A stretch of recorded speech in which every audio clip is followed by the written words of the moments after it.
Before we dive into this profound journey together, I need to ask you something important. What time is it where you are right now? And where in the world are you watching this from? I'm asking because the answer to today's question, how long does a soul remain on Earth after death, might actually depend on your current state of consciousness, your location on this planet, and even the time you're experiencing this revelation. You see, time itself is not what you think it is, and neither is death. So please, take a moment, look around you, ground yourself in this present moment, because what you're about to discover will fundamentally change how you understand existence itself, life, death, and the incredible journey your soul is actually on right now. You've probably been told that when someone dies, they simply disappear, vanish into nothingness, or maybe float up to some distant heaven where they wait for eternity. But what if I told you that's the biggest lie you've ever been told? What if the soul, your soul, doesn't actually go anywhere when the body dies because it was never truly confined to the body in the first place?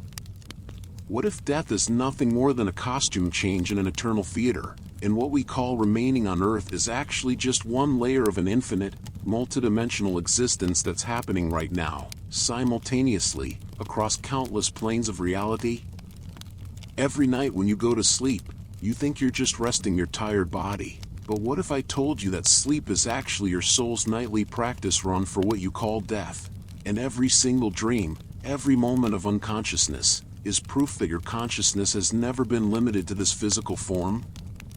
They told you death is the end, the final curtain, the ultimate goodbye. But what if death is actually just the moment when you finally take off the heavy costume you've been wearing in this particular play, this lifetime, this incarnation, and step back into the fullness of who you really are? The ancient mystery schools knew this truth, the Egyptian priests understood it, the Tibetan monks have practiced it for millennia, and now you're about to remember what your soul has always known but your mind was programmed to forget. Here's what they don't want you to understand, what the religious institutions, the scientific materialists, and the controllers of this reality have worked tirelessly to hide from you. Death is an illusion, a carefully constructed belief system designed to keep you trapped in fear, to make you believe that this one lifetime, this one brief moment of existence, is all there is, when in reality, you are an eternal being having a temporary human experience, and your soul, your true self, has been on Earth, has been everywhere in the universe, has been existing across multiple dimensions, multiple timelines, multiple realities for far longer than you can even comprehend. The question isn't how long does a soul remain on Earth after death? The real question is, when did you first arrive, and why have you chosen to keep coming back? Because the secret, the forbidden knowledge that ancient wisdom keepers died to protect, is that souls don't remain on Earth after death, they've never left. You're living in a multidimensional reality where what you call life and what you call death are just different frequencies, different channels on an infinite radio, and your consciousness, your awareness, your soul, is the radio itself, capable of tuning into any frequency, any reality, any dimension at will. But here's where it gets even more mind-bending. What if I told you that souls don't just remain on Earth, they remain everywhere, simultaneously, because consciousness itself is not bound by the limitations of space, time, or physical matter that your five senses try to convince you are the only reality? The Tibetan Book of the Dead, one of the most profound spiritual texts ever written, reveals that what we call the death process is actually a 49-day journey through various bardos, intermediate states of consciousness, where the soul experiences different levels of reality, different dimensions of existence, and different opportunities for awakening and liberation. But here's the secret within the secret. Those 49 days aren't happening in linear time, they're happening in soul time, which operates completely outside of our earthly understanding of minutes, hours, and years. A soul can experience those 49 days as 49 years, 49 lifetimes, or 49 seconds, depending on their level of consciousness, their spiritual development, and their ability to navigate the astral realms without getting trapped by their own fears, desires, and unhealed traumas.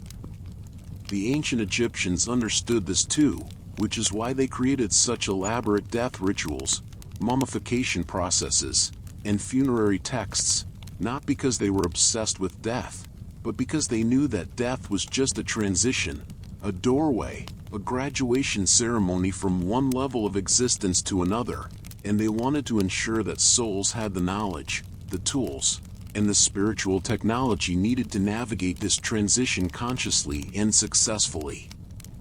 But here's where most spiritual teachings get it wrong, where even well-meaning channelers and mediums misunderstand the true nature of soul existence. They talk about souls crossing over as if there's some distant place they go to, some separate realm they travel to, when in reality, all realms, all dimensions, all levels of existence are right here, right now, occupying the same space but vibrating at different frequencies. It's like having a radio that can pick up AM, FM, satellite, and internet radio all at once. The signals are all present in the same space, but you can only tune into one frequency at a time unless you develop the spiritual technology to perceive multiple frequencies simultaneously. This is why some people can see and communicate with what we call deceased loved ones, because those souls haven't gone anywhere, they've simply shifted their vibrational frequency, and certain people have developed the sensitivity, the psychic abilities, the spiritual awareness to tune into those higher frequencies and maintain conscious contact with souls who are no longer identified with physical bodies. The real question isn't how long souls remain on Earth, but how long it takes for a soul to realize they were never limited to Earth in the first place. And this realization, this awakening, this expansion of consciousness can happen instantly at the moment of death, or it can take multiple lifetimes, multiple incarnations, multiple cycles through the wheel of birth, death, and rebirth.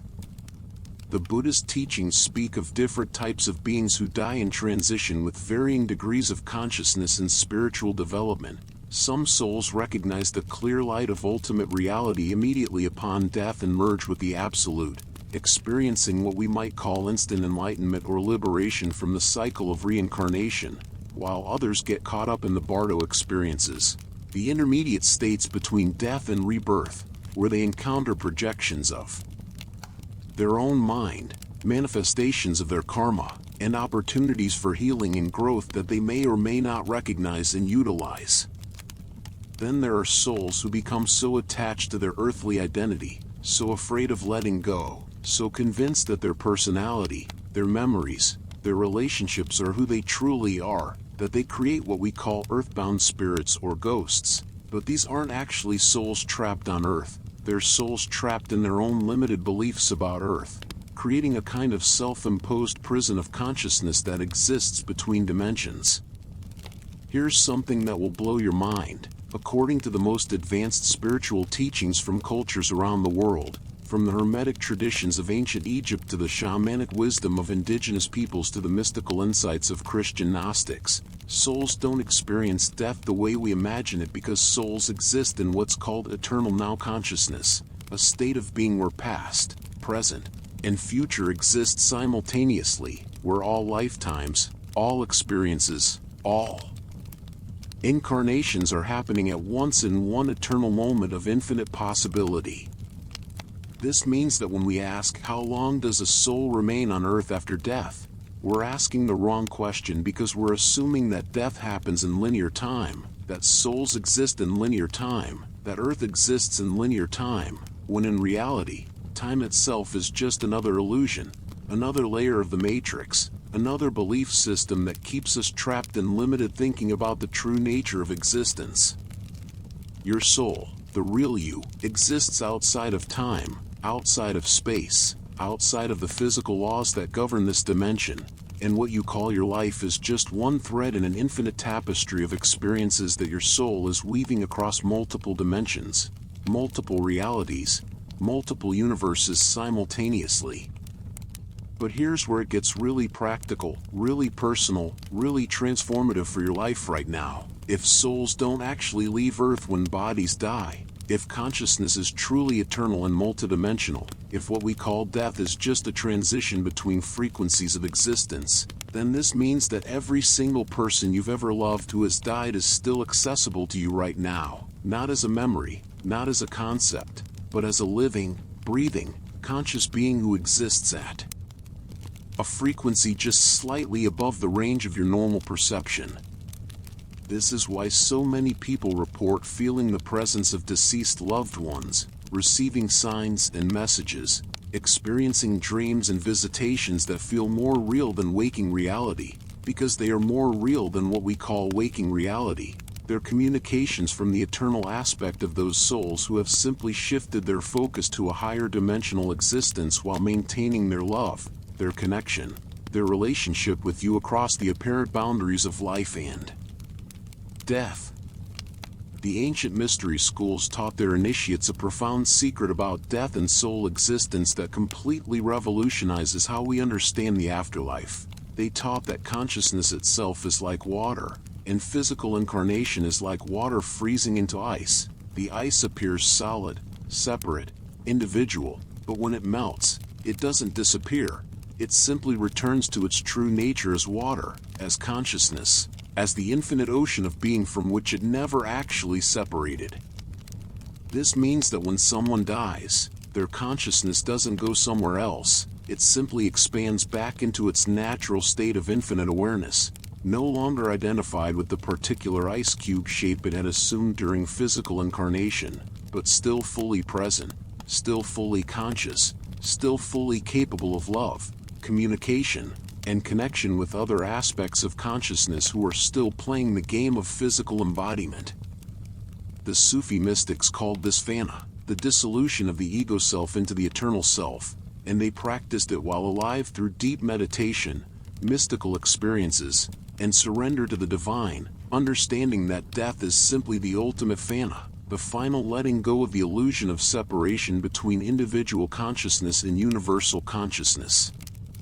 What's absolutely mind-blowing is that quantum physics, the most cutting-edge scientific research into the nature of reality, is now proving what mystics and shamans have known for thousands of years, that consciousness is not produced by the brain, consciousness is not limited by physical matter, consciousness is the fundamental fabric of reality itself, and what we call physical reality is actually just consciousness dreaming that it's separate from itself.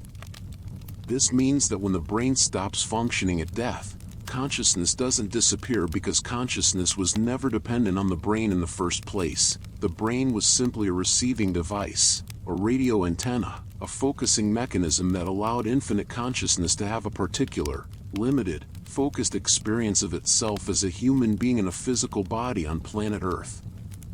When that radio breaks, the signals don't stop existing. They just stop being received and translated through that particular device, but they're still broadcasting throughout the infinite field of consciousness that contains all possible experiences, all possible realities, all possible dimensions of existence. Here's something that will change how you experience death forever. The most advanced spiritual teachings reveal that what we call dying is actually identical to what we call falling asleep, and what we call being dead is actually identical to what we call dreaming, except that the dreams are more vivid, more real, more creative, more unlimited because they're not being filtered through the restrictions of physical matter and linear time. This is why every single night when you go to sleep, you're actually practicing for death. You're getting a preview of what soul existence is like when it's not identified with physical form. You're experiencing the freedom, the creativity, the unlimited possibilities that await you when you no longer believe that you are just a body, just a personality, just a temporary collection of thoughts and memories. Your dreams are actually glimpses into the multidimensional reality that your soul inhabits constantly, the reality that becomes your primary focus when you're no longer focused on maintaining a physical incarnation.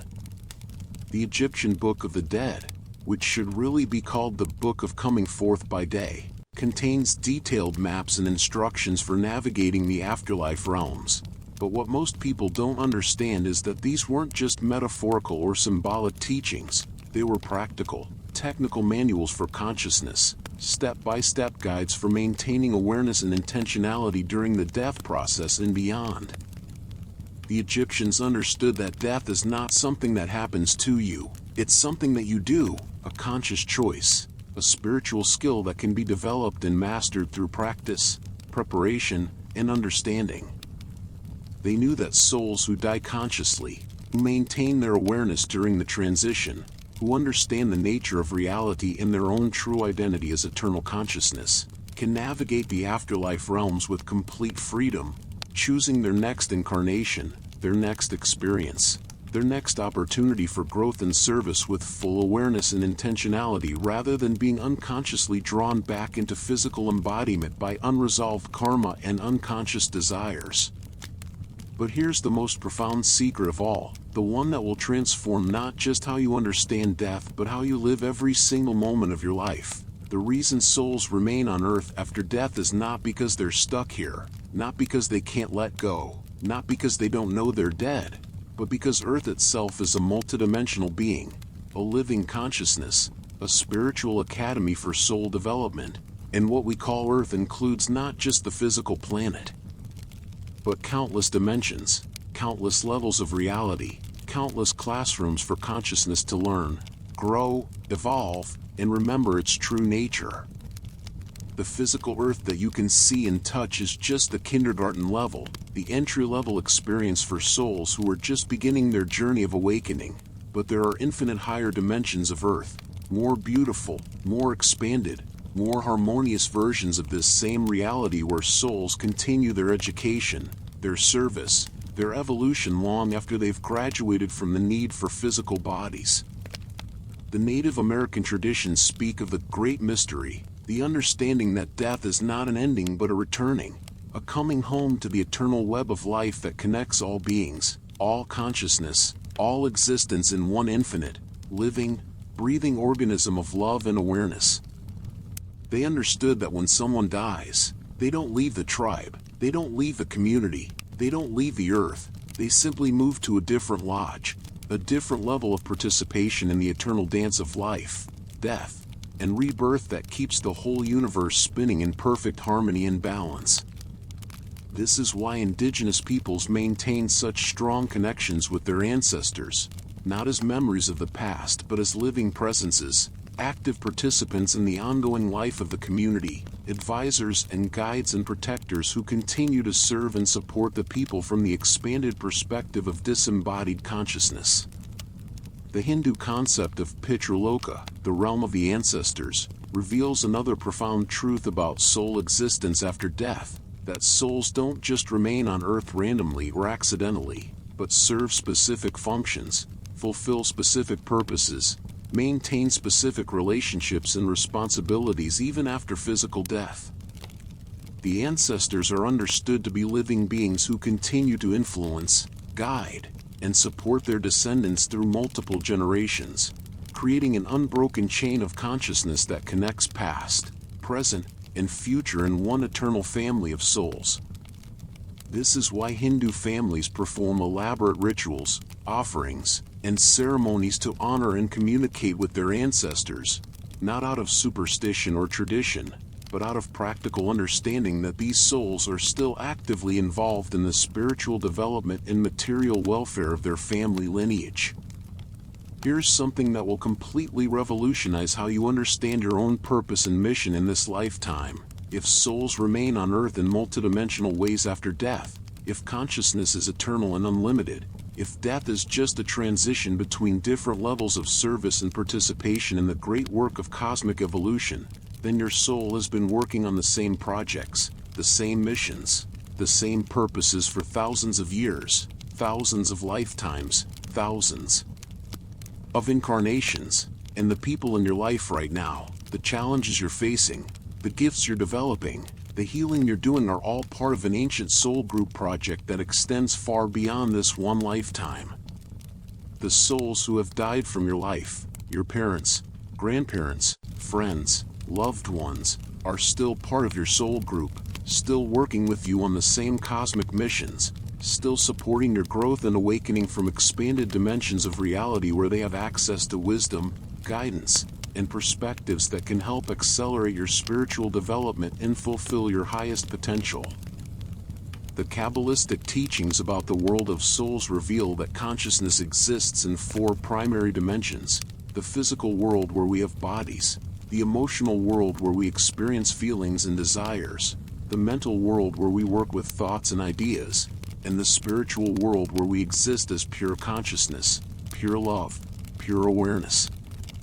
Death is simply the soul withdrawing its focus from the physical and emotional dimensions and expanding into fuller participation in the mental and spiritual dimensions. But the soul doesn't lose its connection to the lower dimensions. It gains a broader perspective on them, a more comprehensive understanding of how they all work together to create opportunities for learning, growth, healing, and service.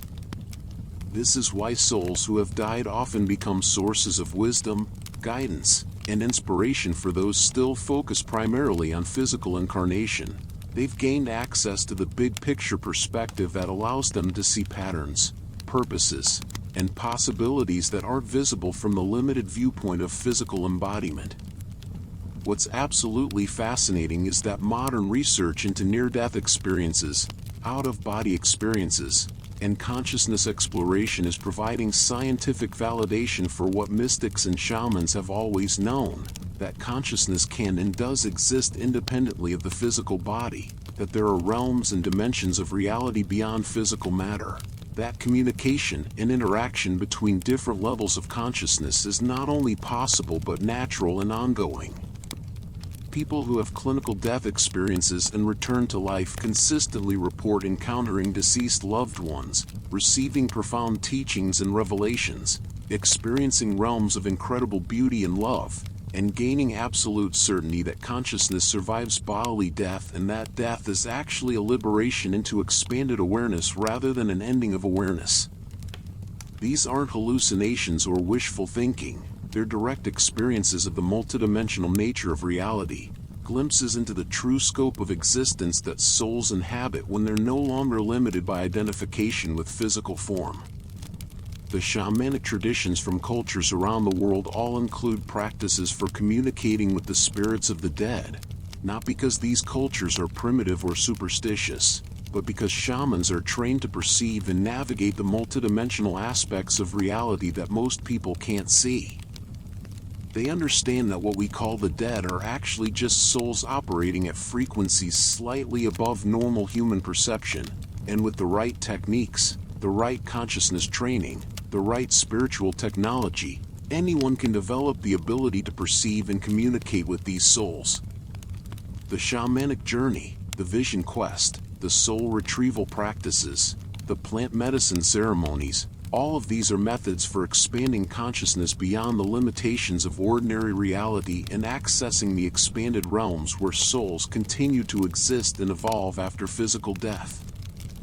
Here's something that will transform how you understand your own spiritual journey. The reason you're drawn to this kind of information, the reason you're seeking answers about death and consciousness in the afterlife, is because your soul is preparing for its own transition, not necessarily in this lifetime, but preparing in the sense of remembering its true nature, reclaiming its multidimensional awareness, and developing the spiritual skills and understanding that will allow you to navigate death consciously when the time comes. Every meditation you do, every spiritual practice you engage in, every moment of expanded awareness you experience is actually death preparation, consciousness training, practice for maintaining your sense of self and your intentionality when you're no longer identified with physical form. The ancient mystery schools understood this, which is why their initiation ceremonies often included symbolic death and rebirth experiences, practices that gave initiates direct experience of consciousness existing independently of the body so they would have no fear of death and could live more fully, more consciously, more purposefully. The Tibetan practice of pawa, the transference of consciousness, is a meditation technique that allows practitioners to literally practice dying, to train their consciousness to exit the body consciously and maintain awareness during the transition, so that when actual death comes, they can navigate it with complete mastery and freedom rather than being unconsciously swept along by the force of their karma and unconscious patterns.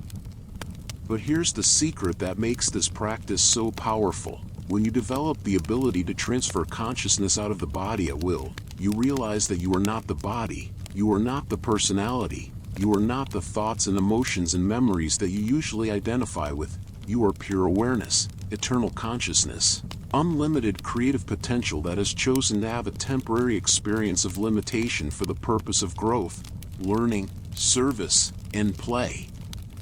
Here's where everything we've discussed becomes deeply practical and immediately applicable to your life. If souls remain on Earth in multidimensional ways after death, if consciousness is eternal and unlimited, if death is just a shift in focus and identity rather than an ending of existence, then the fear of death that underlies so much human suffering and limitation is completely unnecessary. The fear of losing loved ones, the fear of your own mortality, the fear of the unknown, the fear of not being enough or not accomplishing enough in this one lifetime, all of these fears dissolve when you truly understand that consciousness is indestructible, that love transcends death, that every soul you've ever connected with remains accessible to you across all dimensions of reality, and that you have infinite time, infinite opportunities, infinite lifetimes to grow, learn, love, create, and serve in whatever ways call to your heart and soul. The ancient alchemical traditions speak of the philosopher's stone, the legendary substance that could transmute base metals into gold and grant eternal life. But the real philosopher's stone is consciousness itself, awareness itself, the recognition that you are eternal life. You are the gold that never tarnishes. You are the treasure that cannot be lost or destroyed no matter what happens to the temporary vehicles through which you experience physical reality.